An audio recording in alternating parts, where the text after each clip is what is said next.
des Juifs.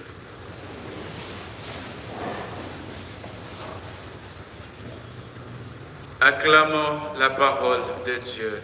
Louange à toi, Seigneur Jésus.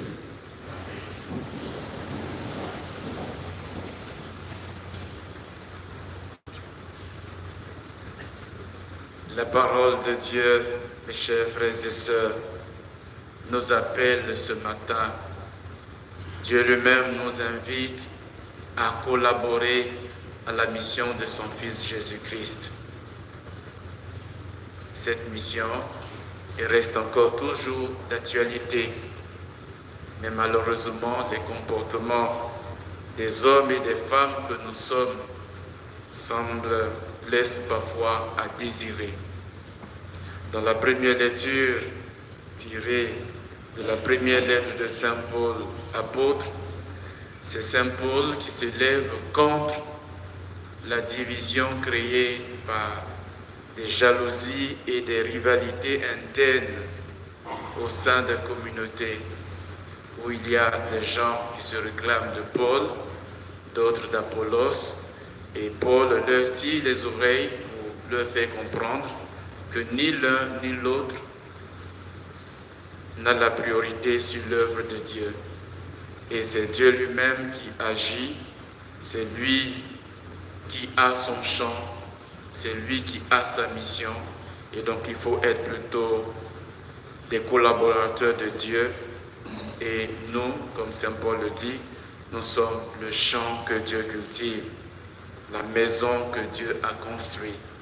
Alors il ne devait pas avoir de division en nos seins, de rivalités internes, des luttes internes. Mais tous, nous devons être concentrés à accomplir la grande mission, la grande œuvre de Dieu. Cette parole reste encore d'actualité. À regarder notre histoire socio-religieuse, on peut se dire, est-ce qu'on l'a compris? Est-ce qu'on la met en pratique?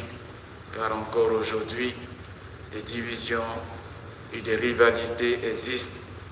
Je ne nous invite pas à regarder au dehors, je nous invite à regarder en notre sein, au sein de notre propre Église catholique, et de voir les signes de lutte interne, de rivalité, des gens qui se dominent les uns et les autres, et qui n'ont pas encore atteint cette maturité spirituelle dont parle Saint Paul, et qui se comportent encore comme des hommes et des femmes de chair, qui n'arrivent pas à surmonter pour avoir l'Esprit de Dieu en eux, pour collaborer à l'œuvre de Dieu.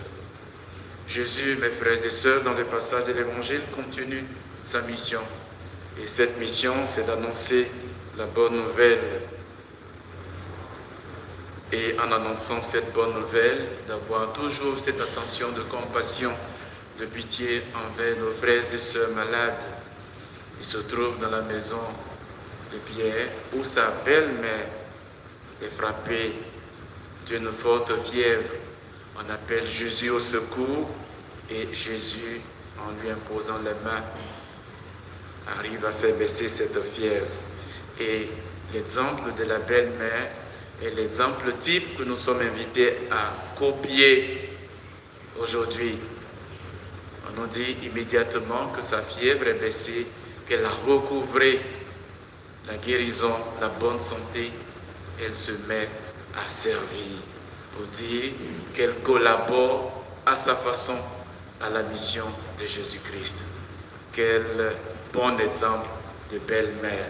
Et je suis sûr que dans nos familles, nous aimerions avoir cette belle-mère assez généreuse, assez gratuite, qui impacte positivement nos vies de famille, et non pas des belles-mères qui mettent des bâtons dans les roues, surtout des mariés. Cette belle-mère nous offre l'exemple de quelqu'un qui a reçu les grâces et les bénédictions de Dieu, parce que les grâces et les bénédictions de Dieu sont toujours super abondantes. Et elle sait, non pas comme les autres, quand ils reçoivent les bénédictions et les grâces de Dieu, ils sont comme des réservoirs pour emmagasiner, pour sauvegarder, pour conserver pour eux seuls. Elle a reçu la grâce de la guérison, la grâce